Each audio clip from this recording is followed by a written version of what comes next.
Debbie, aku adalah seorang guru bahasa Inggris di salah satu sekolah. Dan hari ini aku mau cerita soal pengalaman aku menjadi seorang guru dan bagaimana biasanya aku ngajarin siswa-siswa aku. Nah,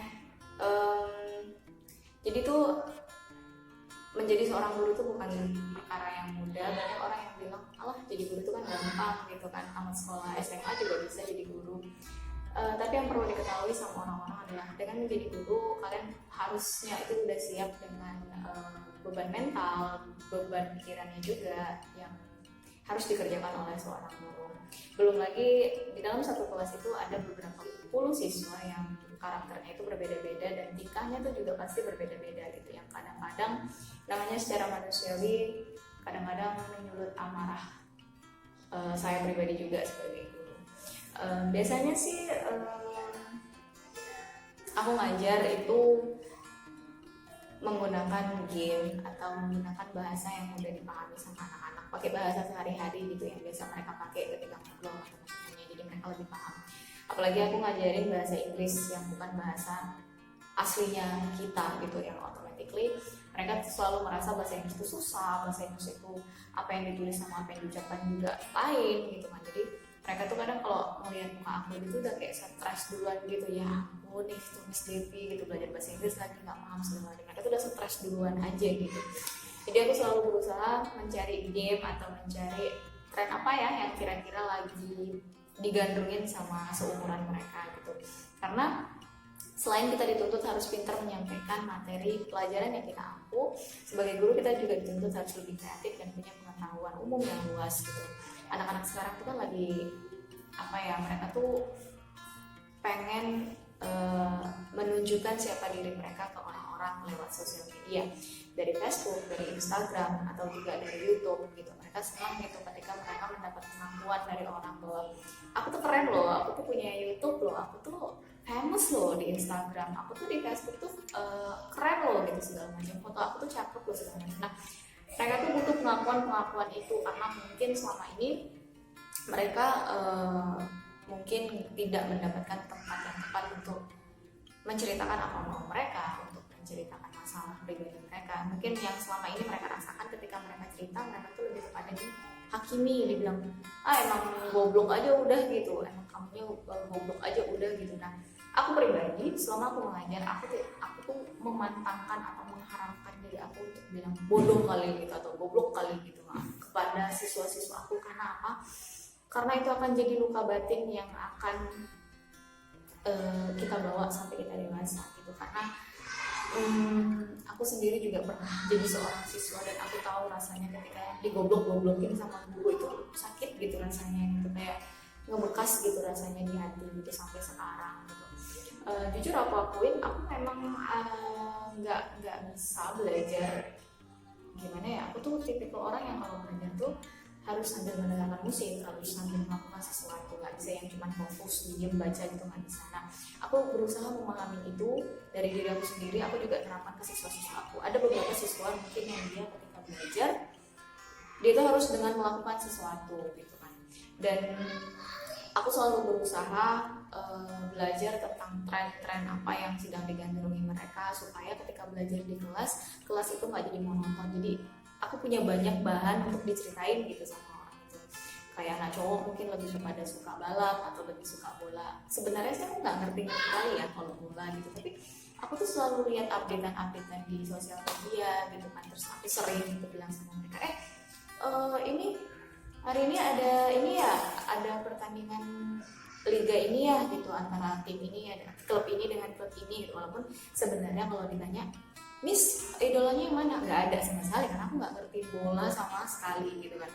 Nah tapi kalau misalnya kadang-kadang juga kita ngobrolin tentang balap gitu kan, ini MotoGP musim ini ya si ini tuh gini-gini ya gitu, si Marquez tuh gini-gini ya, si Dovizioso tuh gini-gini, karena kemungkinan aku lebih mengerti kalau soal balap gitu. Nah ketika mereka merasa ada koneksi, kok Miss Devi tahu ya soal ini, kok guru ngerti ya soal ini, kok itu kan hobi aku, kok diangkat ya di dalam kelas.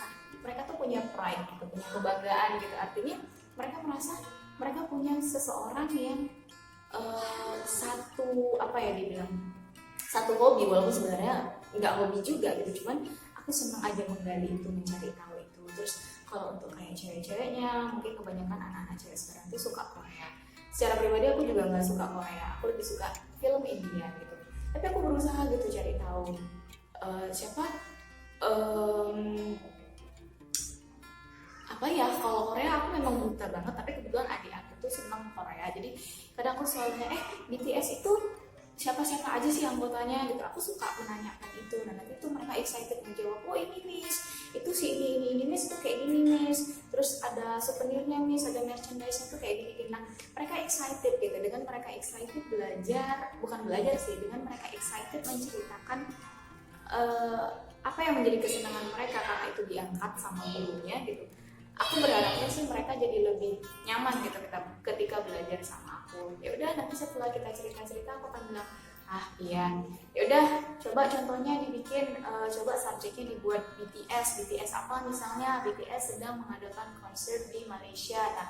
Nah itu aku masukin ke dalam contoh, aku masukin ke dalam materi pelajaran, jadi mereka tuh merasa lebih paham gitu. Iya, BTS sedang mengadakan konser, oh berarti sedang dilakukan ya, sedang berlangsung ya konsernya.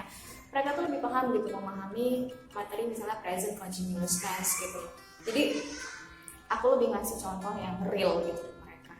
Nah, karena kan sebagai guru itu kita memang harus lebih kreatif gitu. Kadang-kadang juga aku ngasih mereka game kayak ya game-game sederhana yang bikin mereka tuh fun, bikin mereka itu kadang-kadang juga gemes sendiri sama temennya gitu kan, dan itu ngebuat keakraban di antara mereka dan juga ngebuat momen tersendiri gitu. Dulu waktu aku SMA belajar bahasa Inggris itu seru loh gitu kan, aku pengen mereka merasakan momen itu gitu, karena aku ngerasa dulu waktu aku nggak mau siswa-siswa aku tuh ketika nanti mereka keluar dari kampung ini, keluar dari daerah ini dan ketemu banyak orang di kampus mereka atau di tempat mereka belajar untuk perguruan tinggi, mereka itu menjadi orang yang ketinggalan informasi satu, dan juga menjadi orang yang nggak bisa menggunakan bahasa Inggris gitu dalam kehidupan sehari-harinya. Karena dulu aku juga seperti itu. Ketika di kampus, aku di jurusan bahasa Inggris, jujur aku belum selancar itu untuk berbicara dalam bahasa Inggris. Sementara dulu kuliah presentasi harus pakai bahasa Inggris, dosennya ngomong pakai bahasa Inggris, bukunya semua juga bahasa Inggris gitu kan. Paling aku ketika dosen ngomong bla bla bla bla, aku cuma nangkep beberapa poin-poin penting aja. Oh, dosennya ngomong gini, oh ininya begini. Nanti kalau kurang jelas, kalau takut untuk nanya ke dosennya, aku tanya ke teman aku yang lebih paham gitu kan. Aku nggak mau siswa aku ngerasain itu kenapa aku selalu menekankan ke mereka, kalian harus bisa menggunakan bahasa Inggris dalam kehidupan sehari-hari gitu. Jadi aku berusaha dekat dengan siswa, tapi aku selalu bilang kita bisa jadi teman, tapi kita bukan teman. Artinya mereka itu bisa cerita apa aja sama aku, tapi tetap di koridornya. Mereka tetap harus menjaga sopan santunnya, mereka harus tetap tahu batas-batasnya di antara siswa dan guru gitu kan. Dekat bukan berarti kurang ajar gitu, dekat bukan berarti mereka bisa memperlakukan kita tuh sama kayak mereka memperlakukan kawan-kawannya. Nah, mereka paham dengan konsep itu. Jadi banyak juga siswa-siswa yang pada akhirnya curhat, pada akhirnya ya mereka cerita gitu dengan tanpa malu-malu soal pacarnya, soal temen-temennya, soal kehidupannya gimana gitu kan, dan mereka percaya, dan ketika kepercayaan itu mereka kasih gitu ke kita gitu kan. Nah kita udah gimana ya, kita itu udah punya satu peluang untuk bisa membuat dia itu lebih mendengarkan kita sebagai guru. Jadi apa yang kita masukkan, apa saran apa yang kita kasih ke mereka itu jadi lebih masuk akal gitu kalau kita ngasih sarannya itu berdasarkan masalah mereka gitu. Dan aku selalu bilang ke siswa-siswa aku, walaupun aku adalah guru, bukan berarti aku lebih pintar dari mereka, bukan berarti juga aku tahu semuanya. Jadi aku selalu bilang sama mereka, kalau aku tahu ya aku kasih tahu, kalau aku nggak tahu mereka lebih tahu ya tolong kasih tahu aku. Tapi kalau kita sama-sama nggak tahu, kita cari teman sama-sama gitu. Itu yang ngebuat mereka jadi gimana ya? Mereka tuh jadi merasa tuh lebih, keberadaannya tuh lebih dianggap ada gitu. Jadi ketika aku misalnya nih, mereka nanya, Miss ini apa gitu kan? Dan aku nggak tahu ya, aku kan bilang sama mereka, nggak tahu gitu, Miss nggak tahu. Ya udah coba kita cari, coba lihat di Google gitu. Nah kita cari tahu sama-sama. Terus kalau mungkin ada bahasa yang mereka kurang paham, aku berusaha untuk mentranslate ke bahasa sehari-hari, karena aku adalah tipikal guru yang kalau ngajar itu pakai bahasa sehari-hari, bahasa pasar boleh dibilang ya. Aku jarang sih ngajar pakai bahasa yang terlalu formal gitu ketika di kelas, bahkan ketika ngasih contoh, ketika mentranslatekan juga aku suka pakai bahasa sehari-hari yang lebih familiar gitu di telinga mereka, yang sering mereka dengar gitu. Jadi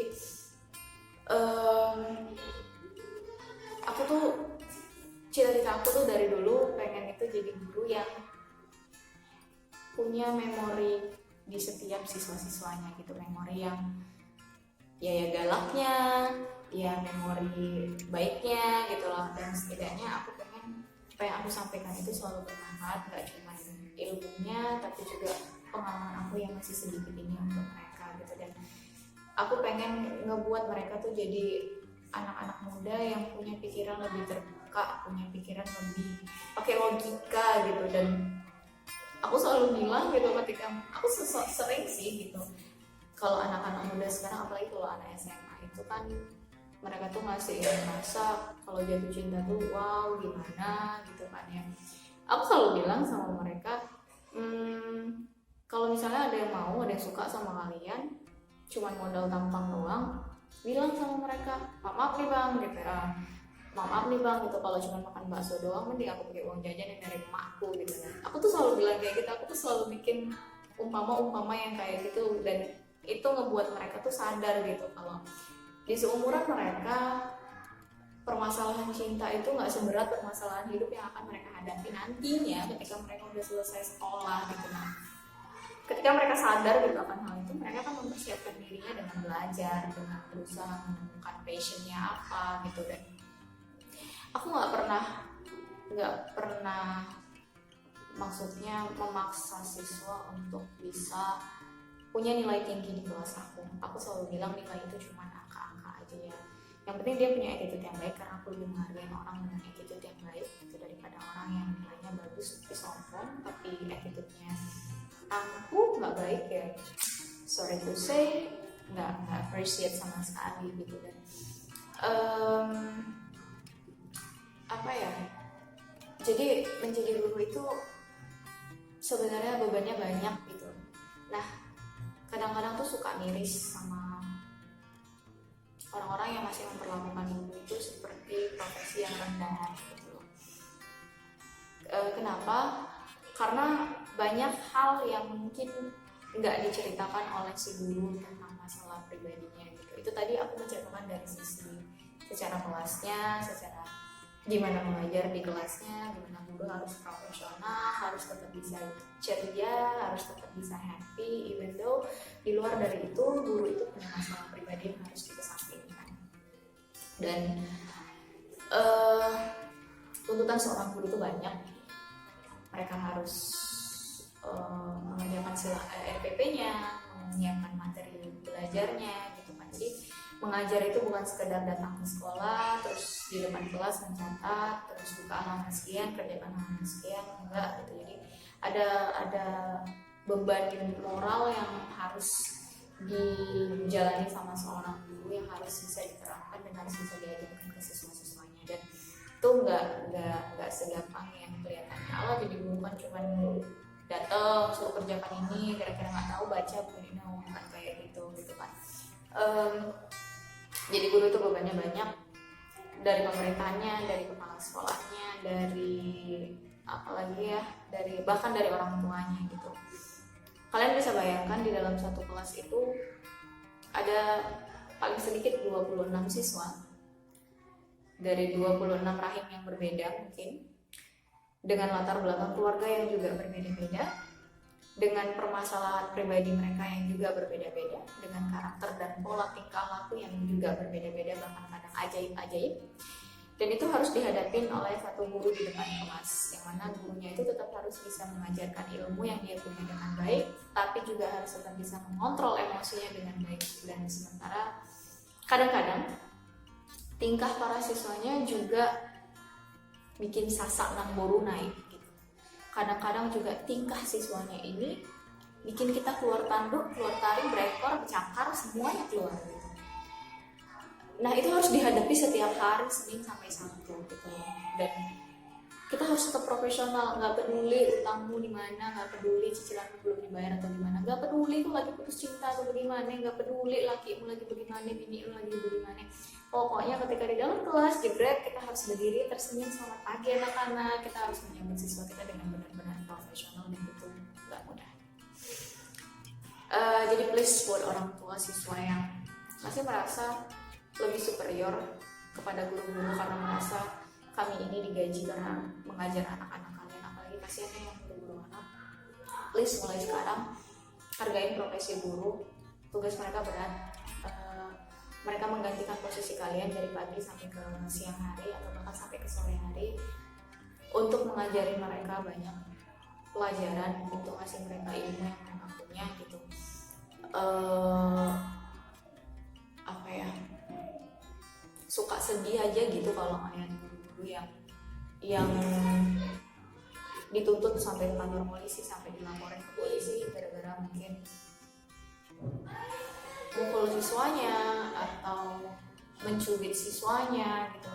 Jadi begini sih, dari pengalaman aku ya, aku melihat siswa kalau udah gak suka sama gurunya, mau gimana pun baiknya si guru, mau gimana pun pintarnya si guru, mau segimana pun asiknya si guru dalam mengajar di dalam kelas, dia akan tetap gak suka. Nah itu kenapa aku selalu bonding dulu kepada siswa-siswa aku selalu berusaha membangun persahabatan dulu kepada siswa-siswa aku selalu berusaha membuat mereka suka dulu sama aku, supaya ketika belajar mereka itu tetap realistis, mereka itu tetap paham ketika mereka salah ya mereka memang harus dihukum gitu, tanpa mereka merasa sakit hati atau gimana. Nah dulu di zamannya aku sekolah, kalau misalnya kita nggak ngerjain PR, dulu ada nama guru aku namanya Bu Raid, dia pinter, dia itu cerewet, dia itu kalau marah suka nyubit, kalau kita nggak selesai PR-nya kita nyubitnya itu sampai muter gitu Bu Raid itu.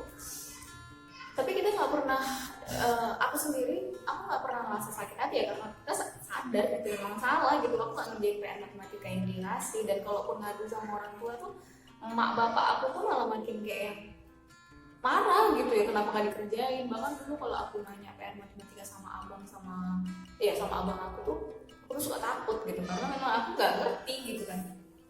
Ya aku juga bodoh gitu waktu itu gitu kan.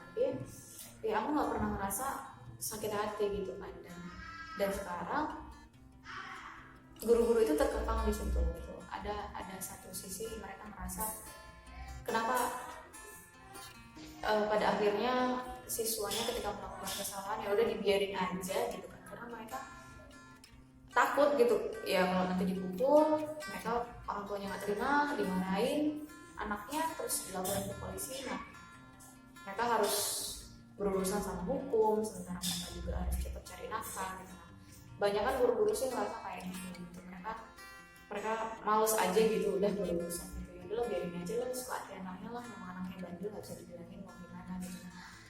Bukan karena mereka nggak mau mendidik anak-anak muridnya supaya jadi lebih baik sih, tapi udah kepada kayak yang mereka kepada kayak yang males aja gitu. Kalau nanti andai kata dihukum pun orang tuanya nggak terima, mereka akan diajak ke kantor polisi atau jadi harus berurusan sama hukum gitu. Jadi buat orang tua gitu, ketika anak bapak dan ibu dihukum karena kesalahan mereka gitu kan, jangan terima bulat-bulat aduan dari anak kita dulu. Kita harus melihat dari berbagai sisi, kita harus tanya dulu gimana kelakuan dia ketika di sekolah. Ada nih anak yang di rumah baik banget, alim banget, tapi ketika di sekolah ampun kelakuannya, nggak tahu kenapa begitu bisa tiba-tiba berubah jadi bunglon aja gitu, atau berubah jadi Power Rangers aja gitu, nggak ngerti itu kenapa.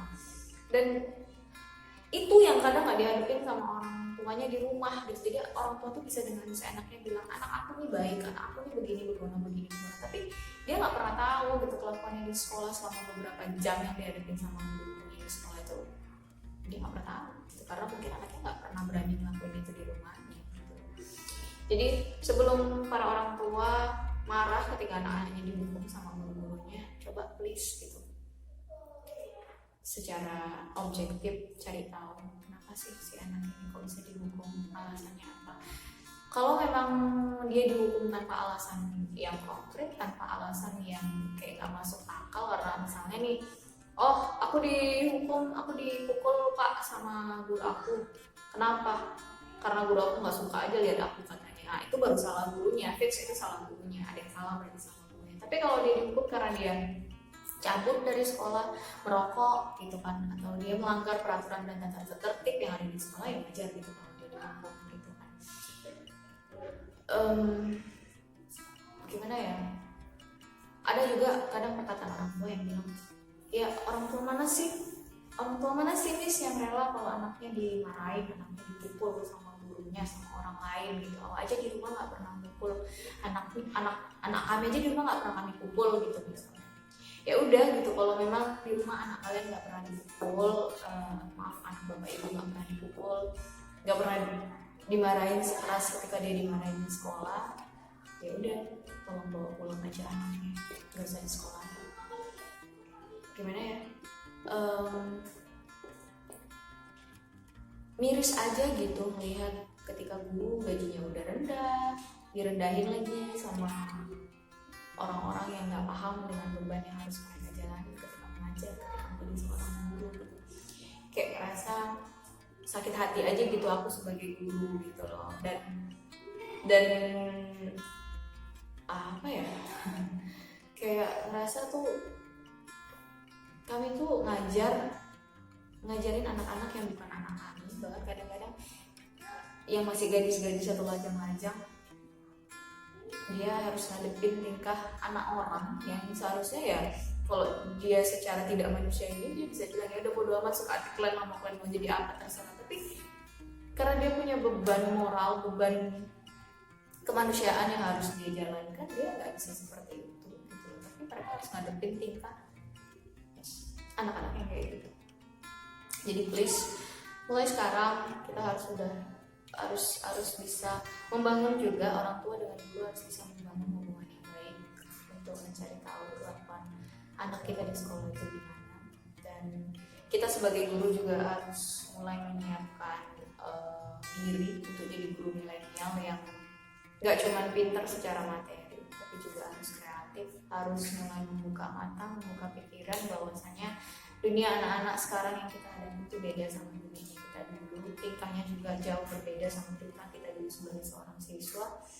Kita harus mulai belajar dunia digital, karena mau nggak mau anak murid kita itu of course mereka itu menghabiskan waktunya lebih banyak itu di situ, di internet, lewat internet, main Facebook, main Instagram, Twitter, YouTube, segala macam, Snapgram, segala macam. Jadi teknologi mulai dari sekarang kita nggak bisa jadi guru yang merasa cukup dengan ilmu yang kita punya. Kita juga tetap harus belajar dan belajar lagi. Jangan malu untuk belajar gitu. Bahkan jangan malu untuk belajar sama yang lebih muda, karena mungkin dengan kita belajar sama yang lebih muda kita jadi lebih tahu gitu tren-tren apa yang mungkin menurut kita selama ini nggak cocok di kita, tapi ternyata itu sekarang jadi tren yang digandrungi banyak anak muda gitu. Dan kita harus tahu itu ketika kita bisa mengikuti pola perkembangan zaman anak-anak muda zaman sekarang. Mudah-mudahan kita juga bisa jadi guru yang lebih didengarkan sama siswa-siswanya, karena aku pribadi ya, aku tuh paling nggak suka dinasehatin itu sama hal yang nggak masuk akal gitu, atau dinasehatin sama contoh-contoh yang jauh gitu dari kenyataannya gitu, yang kayaknya nggak make sense aja gitu.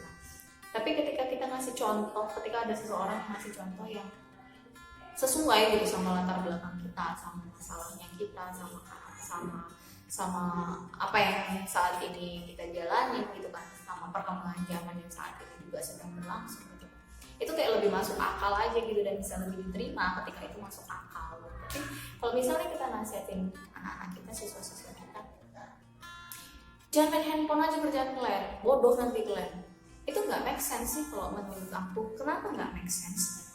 Karena sekarang lewat handphone kita bisa ngelihat perkembangan yang ada di dunia ini gitu loh. Jadi sebenarnya itu dengan memainkan handphone kalau pada porsi dan tempat yang tepat gitu kan, handphone itu di internet itu, sosial media itu bisa menjadi tempat perkembangan informasi yang baik gitu.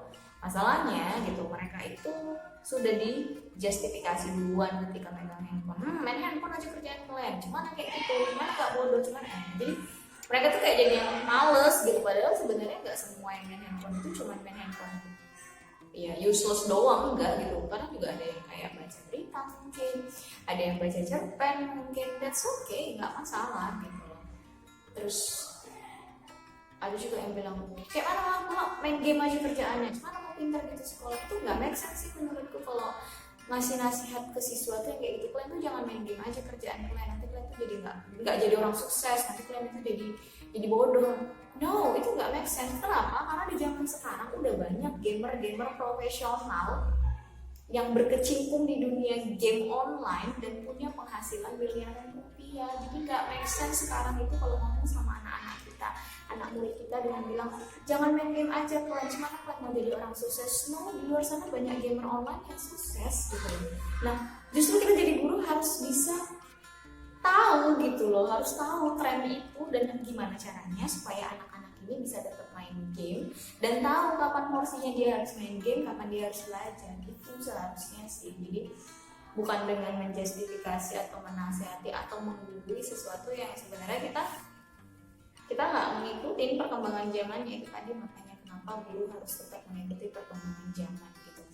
Belum tentu apa yang nggak kita suka mereka juga nggak suka gitu. Contohnya aku nggak suka main game, memang sebagai guru aku emang nggak suka main game gitu, bosen kalau aku pribadi main game, emosi juga aku kalau main game tuh bawaannya emosi sendiri sama gamenya kalau nggak menang-menang gitu kan. Tapi kayak anak-anak cowok di sekolah-sekolah tingkat SMA, SMP, bahkan SD gitu kan, mereka tuh seneng main game online, main PUBG, main Free Fire, main apalagi Mobile Legend dulu pernah booming juga gitu kadang. Dan aku tuh cari tahu gitu kenapa mereka suka main game, apa sih manfaatnya dari main game beginian. Nah ternyata ada gitu, kalau kita bisa profesional dalam bidang itu, kita bisa menghasilkan uang. Itu tadi ketika aku paham, oh iya ternyata memang ada manfaatnya. Nah kita tuh harus mengusahakan mengarahkan mereka supaya gimana hobi mereka itu tadi yang menurut kita main game itu nggak menghasilkan apa-apa, kita harus bisa mengarahkan. Nah kalau kalian suka main game, kalian harus bisa jadi gamer profesional dengan cara begini. Kita harus lebih kepada itu. Jadi mereka tuh lebih nangkep gitu, lebih masuk akal gitu tadi ketika dibilangin ya udah gitu, kapan main game, kapan belajar. Jadi mereka lebih bisa menerima itu gitu ketika dibilang ya udah sekarang belajar dulu, main game nanti. Mereka lebih terima. Karena apa? Karena mereka lebih merasa dihargain aja gitu sama apa yang mereka suka, dan ada orang yang satu pemikiran gitu dengan mereka gitu sih. Jadi memang jadi guru itu kita memang harus tetap belajar, nggak cuma belajar soal subjek yang kita ampu, tapi juga belajar tentang banyak hal, tentang perkembangan dunia di lingkungan remaja. Apalagi anak-anak remaja itu kan masih mencari jati diri, masih butuh pengakuan, masih butuh mereka tuh seneng gitu kalau terkenal, mereka tuh seneng kalau menjadi viral, terkenal segala macam gitu. Nah kita harus bisa ngasih tahu cara viral yang positif itu gimana, cara terkenal yang positif itu gimana, ya dengan berkarya gitu. Berkarya itu nggak harus pintar secara akademis, aku menyadari gitu.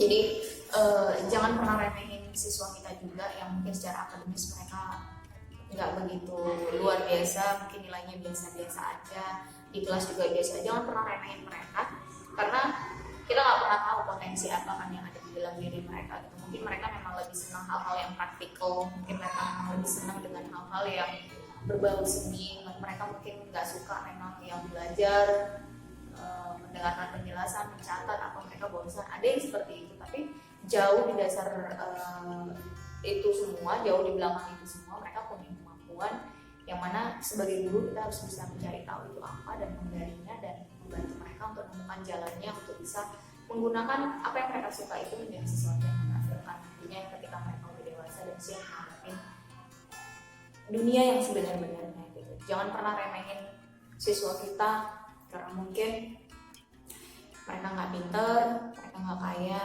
mereka nggak cakep, mereka nggak punya prestasi apa-apa di sekolah. Jangan pernah sakit rasanya ketika kita saya kayak gimana ya, aku tuh pernah ngerasain kayak gimana ya, debilikasi itu rasanya nggak enak dan itu sakit gitu.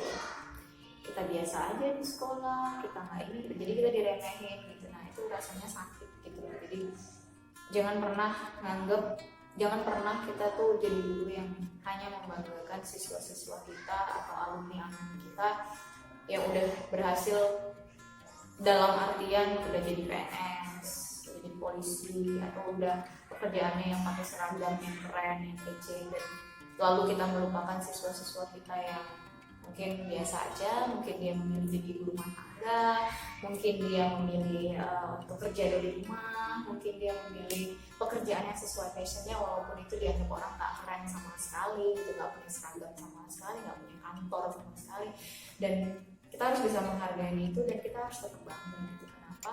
Karena pada akhirnya kita bisa menciptakan generasi-generasi yang secara percaya diri bertanggung jawab atas keputusan-keputusan dia di dalam hidupnya. So, thank you so much for watching. Aku harap video ini bermanfaat dengan bacaan aku.